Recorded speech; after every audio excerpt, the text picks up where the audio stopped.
Good.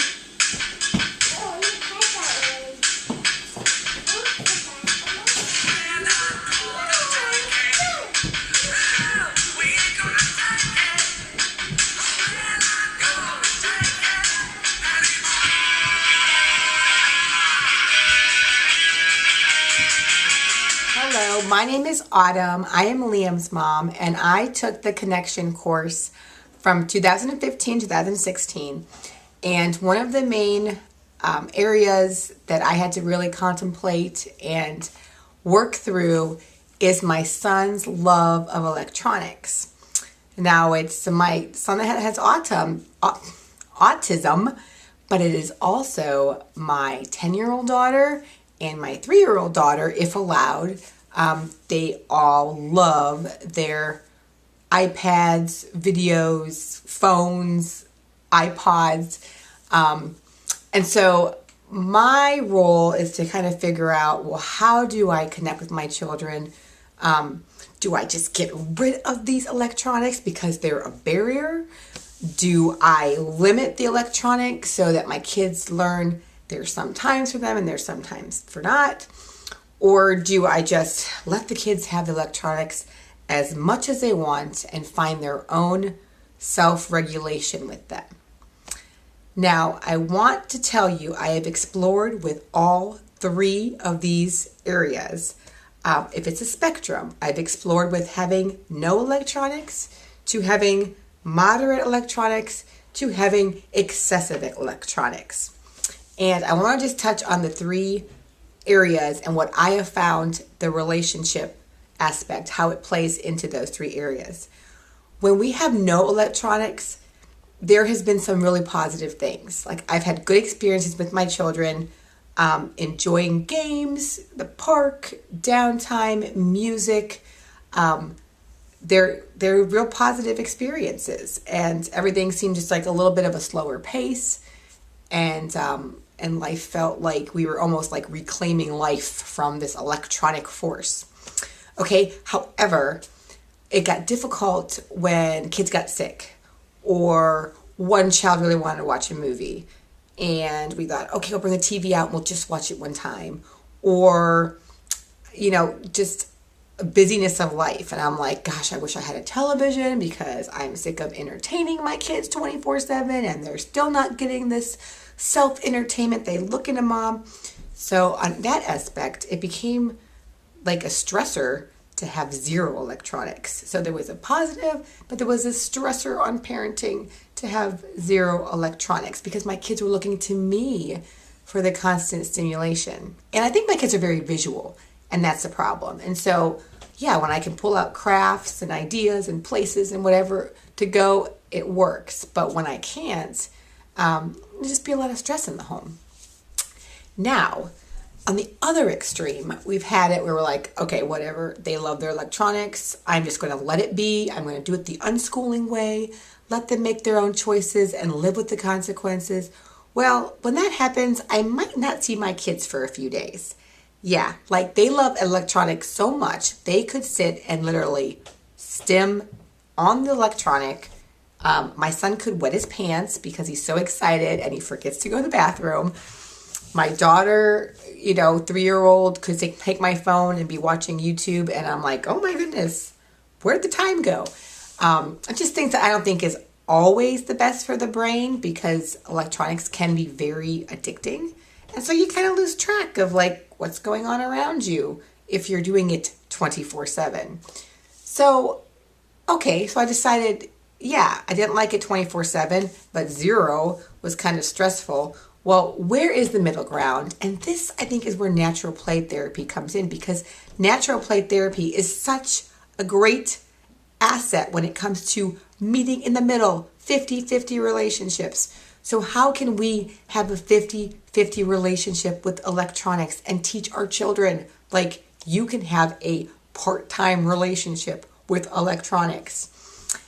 Okay, so one thing, and I'll show you some videos, I just started being with my children when they were doing with their electronics and really having the attitude of like, I'm going to enjoy this with them. I'm going to learn something from them.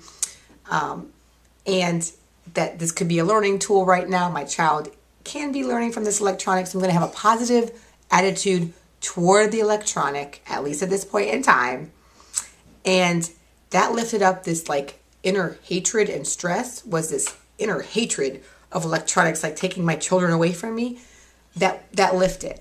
And once that was lifted, then the electronic didn't seem so powerful.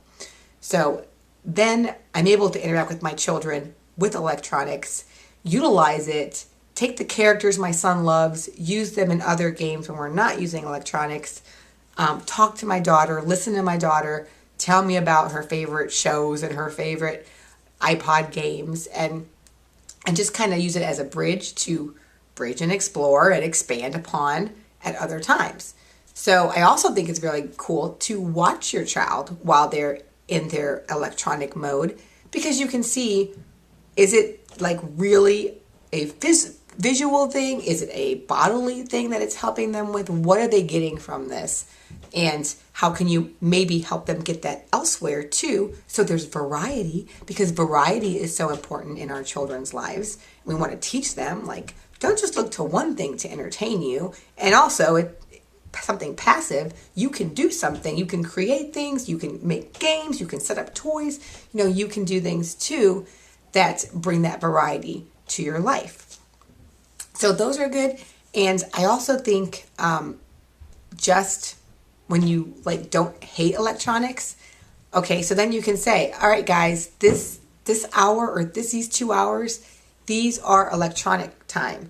And you don't have to feel bad that you're going to say no and your kids are going to maybe whine or cry, but they get used to it. If you can be consistent with when you allow them, or a certain amount of the time of the day, you allow them to have their electronics and you stick with it, because you stick with it because of this. You learned that not sticking with it was not good. And you learned that not having it at all was not good. So it's okay to set a limit and teach your children to honor that limit and help them work through the emotions that come up with limits in life, because that is what life is about. We do have limits. It's a 50-50 relationship with a lot of things in life. We can't always have our way. So I think what happened is setting like a boundary with electronics became my friend. And while it might look like the enemy to the person that wants to give their children it all the time, the good things that I found when I had no electronics could come out in the hours we weren't on electronics. And there was a preservation of relationship, because I didn't take away my kid's most favorite activity. If maybe electronics are, at least my son with autism, it's one of his favorites. I didn't take that away from him.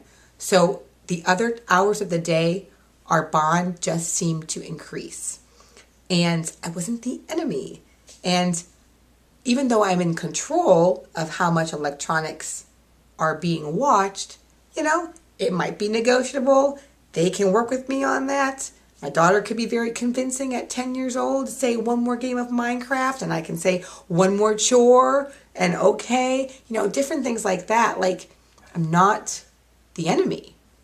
And the important thing is electronics are not the enemy, because what you will find is that it is not the electronic itself or technology or anything that causes the problem. It is your attitude toward it. And if you can foster the attitude that honors your wishes for your family and your family goals and the relationships and love of your children, the things that your children love, it's a win-win situation, and you don't have to hate electronics anymore. Super long bridge. Who's going to be first on the bridge? Who's it, Leo? The red one. Overtaken the bulldozer. Whoa! They're both on the bridge.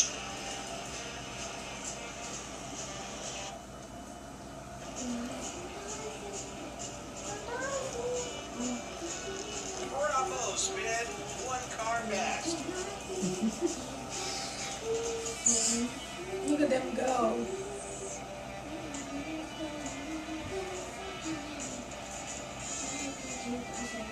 Oh, is that the end?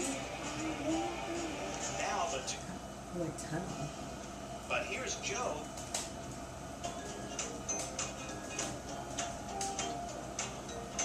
building it. That's it. The whole grain is stored on the bed. We will be able to get back on the road. Your name, Spin. Where do these wheels go? Where do these wheels go? Did they came? Look, wheels. Then, let's put a spoiler on the back of the car. Spin will go faster that way. A spoiler. Let's see. Oh, a red one. And finally, a new engine.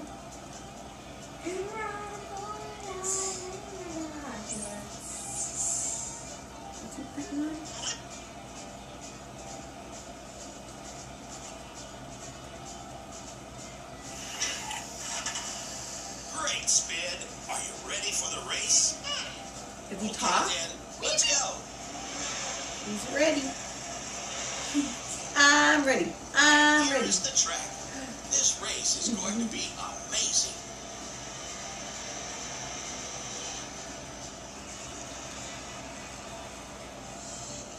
The three competitors are in the starting blocks and are waiting for the signal. 3, 2, Vroom. 1. His noise is quiet. Go! And they're off. Okay, who are Come you on, rooting for? Spin. I'm rooting for the yellow. Yellow, go yellow.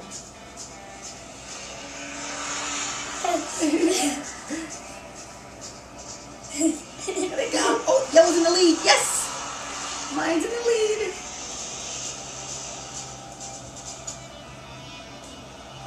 Oh, I want to see the end. I want to see the Here end. comes the... But I'm afraid if I look, You don't. I you might don't- die. Such a dude. Someone's name is Testing. Okay, how come some snakes are going really, really fast? Because they're holding down the speed button. Okay. So, but if I hold down that button, I get smaller. Yes, because you're wasting mass as you go. So in order to go faster, you have to use mass. Yes. Mommy, look how big I am. Whoa, you're like turned upon yourself. Yeah, Is that a safety mess? you can run into yourself, but you can't run into anybody Anybody else. else? Okay. There's so many people around me right now. Run! Flee! The worst is when you're really big and then all of a sudden you hit the tiniest little thing. Ah! I'm in a horrible... Mommy, I just trapped 5 people in my circle. Uh-oh. Are you eating them all now? No, they have to run into me. There's no escape. If I run into them, then they got a lucky live. Hello. We're videotaping. We're videotaping What this. the? We're playing Snaky O together. You can look at it for a Look second. at Grandpa, look at me. I'm huge. Ugh. Then look at her. I don't know how big she is. I'm big. So what I have to do is move and not hit a snake. If a snake hits me, they turn to a bunch of glow and then I can eat Where's them. the snake? I'm this big snake. Yeah. Oh, you can't have the other I'm just snake? guiding it's it. gonna hit you. Well, if it hits me, that's good. Oh. But I can't hit it with my face. So some things will purposely try to make you hit them. Yes, they run in front of you. On so you purpose. So they can eat your glow. Mommy, I'm on the leaderboard. I'm number Good job. 7. I'm on number 6. Let's see if I'm on the leaderboard yet. My name is Sneaky Mojo. What I'd like to know is who sits and thinks up all these games. What a job, huh? Probably people younger than us. That would be a Younger neat than- job. I mean, that would be a. But then you have to Good think it job. up. Then you have to think about how to I'm program number something. 4. Whoa! Now what happened here? Okay, I started glowing.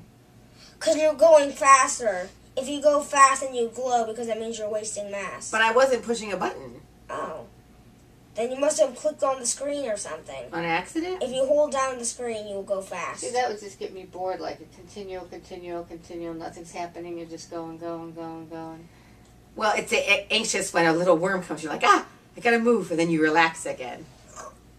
It's like the anticipation of. And then sometimes you can play sneaky, like you can trap somebody else if you get real That's big. what I'm doing. Look. You wrap around. Look at Micah. Mm-hmm. She's like trapping them. I'm Jackson. But a lot of people, what I've noticed is, we're playing AI. We're not playing real people, I What guess. does AI mean? Artificial intelligence. what I've noticed is Their CPUs. people aren't trying to kill you as much in this one. In the other one, people are trying to, they're not playing defensive, or they're not just playing offensively. They're playing defensively, trying to go right in front of you so that you die. Here, I'm just trying to stay alive and eat and get as big as possible. Nom, nom, nom. Two people See how small those little ones are? Intriguing, right, Mom? Mommy, I'm number 2 on the leaderboard. Good job, Micah. What's it, number 1? But there's no, what it doesn't interest me because there's no reward. There's no. Yeah, you're right. There is no reward. What? Well, isn't there a reward being on the leaderboard, and then you Yes, just kind that of feel is a- satisfied, like What you is dodged people, like you maneuvered around. Mommy, I and- keep looking at the and leaderboard to see dodged. if I become number 1. But sometimes what happens is once you get there, then the game loses its appeal. Like the game is fun. Ah! Are you I dead? hit a button and something popped up. Oh look, I'm coming to the No, end. I What is this? died! Oh, you died before? He was really, really big. Wake up. I'm walking big too. Well, you got to keep eating those dots. Huh? And don't hit into any snakes. What happened? You die. No! Your snake dies. Oh, good job. He almost got you, but he didn't. That joystick is the hard part. That's hard, isn't it? Somebody gets food. You're doing pretty good. What kind of food? I want to get you. I want that. Okay, you're going to die. Yeah! Oh, they ate you. I like that. You like that? What's that? That's a piano game. You want to try the train game? No. Oh. You show me the train game, how it works? What are you going to load on it? It's not what on it. It'll come back. There it is.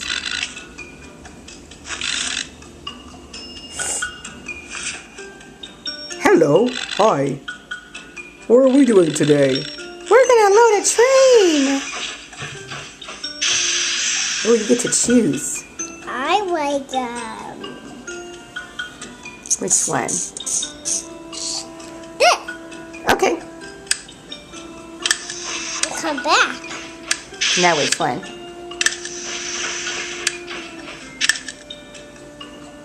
Okay. You see those numbers? It goes all the way to 10. I want to do this. Oh, just number 4. That's like a slow pace. It's going to take forever for him to go anywhere. It's going to take forever. Okay, now you get to choose what you want. What do you like? The elephant? Was that toilets? Where's the toilets?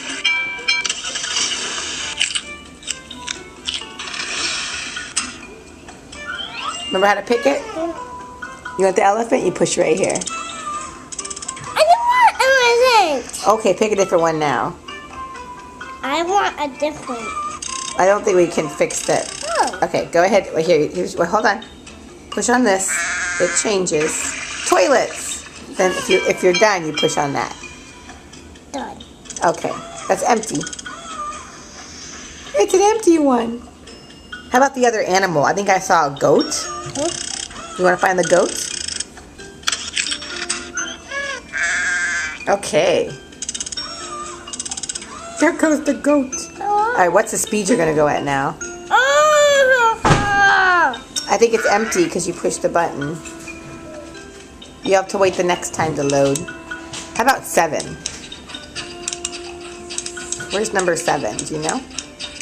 You got it! Chugga, chugga, chugga, chugga, chugga, chugga, chugga, chugga. Whoa, whoa!